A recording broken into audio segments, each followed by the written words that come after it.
How to fix Microsoft Teams not opening. First, if you're having any kinds of problem on the Microsoft Teams application, what you want to do is you want to simply close the app completely.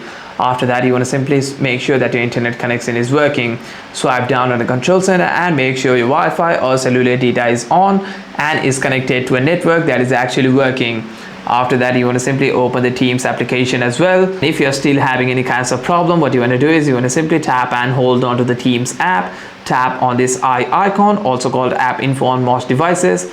After that, you want to simply scroll down and tap on storage, and here you want to simply clear your cache over here. After that, you shouldn't be having any kinds of problem.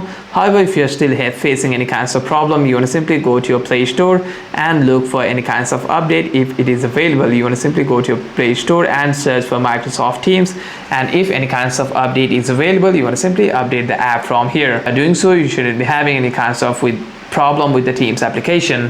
Hope this video was helpful, and if you have any further questions, make sure to leave a comment down below.